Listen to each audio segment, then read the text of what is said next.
Drage sugrađanke i sugrađani širom naše domovine, drage Hrvatice i Hrvati širom svijeta, posebno vi u bliskoj nam Bosni i Hercegovini. Svima vama želim sretan Božić.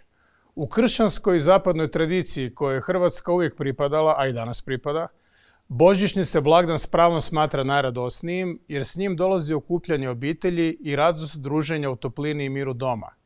Nadam se i od srca želim da tako bude i sada.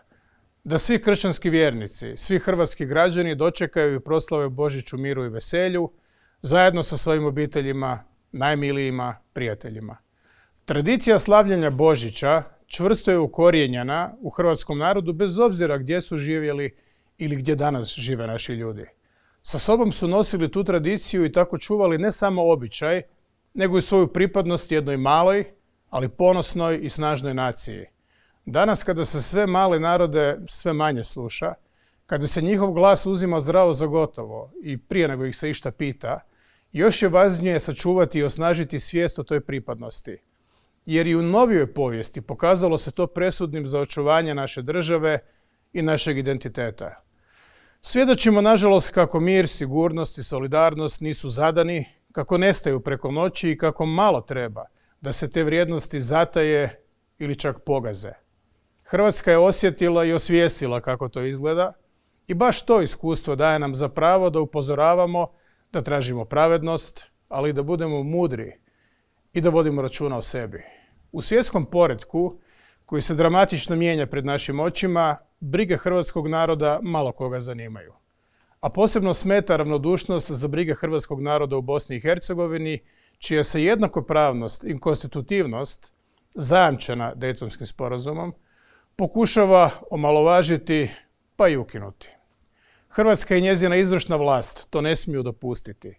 Prava Hrvata u Bosni i Hercegovini, uvjeren sam, mogu se snažnije braniti i moraju se glasnije zagovarati na mjestima na kojima se odlučuje. Nitko drugi osim nas to neće činiti, a mi to ne činimo dovoljno. Hrvatski narod u Bosni i Hercegovini trajno je zadužio Hrvatsku i moja je želja da se u skoroj budućnosti ima razloga radovati cjelovitom ostvarenju svojih prava. Božićni blagdan je prilika za svoje želje za mirom, dobrotom i zajedništvom među ljudima uputimo kako svojim prijateljima i susjedima, tako i svima u svijetu koji pate i trpe zbog ratova i nasilja. U Hrvatskoj danas živimo u miru i sigurnosti, što je velika blagodat, ali mnogim našim sugrađanima nedostaju financijski uvjeti za dobar život, nedostaje im socijalna sigurnost. Brige hrvatskih građana su opravdane i razumljive, pa ih odgovorni ne smiju zanemariti ili čemu također svjedočimo, prekrivati statističkim podacima koji često ne odražavaju stvarnu kvalitetu života u Hrvatskoj. Ali gotovo svima nama, uvjeren sam, posebno i najviše smetaju nepravda i nejednakost pred zakonima i institucijama države. Raširena korupcija i zlouporaba javnog novca poprimili su takve razmjere da se ta pošast ne može prešutjeti ni u ovo blagdansko vrijeme. Pred tom činjenicom nitko ne smije zatvarati oči i siguran sam kako baš to, korupcija, pogodovanje i nepravda, najviše stvaraju nezadovoljstvo kod hrvatskih ljudi. Takve pojave, sada već svakodnevne i bez adekvatnih sankcija, uništavaju vjeru ljudi u institucije naše države i više od svega tjeraju naše ljude iz države. Odgovornost je svi u nas, a najviše izvršne državne vlasti.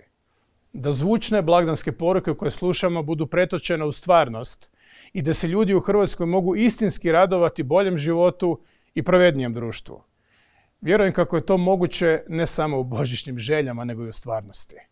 Učinimo sve kako bismo hrvatskim ljudima, ma gdje živjeli, osigurali dobar život i pošteno društvo, a našoj domovini mir i sigurnost. Ostvarenje toga moje su najveće želje koje ovom prilikom upućujem svima u Hrvatskoj uoči predstojećeg blagdana. U nadi da će te želje biti ostvarene, svim kršćanskim vjernicima i vjernicama želim sretan Božić, svima vam želim mirne i radosne blagdane. Sretan vam Božić i sve najbolje u novoj godini.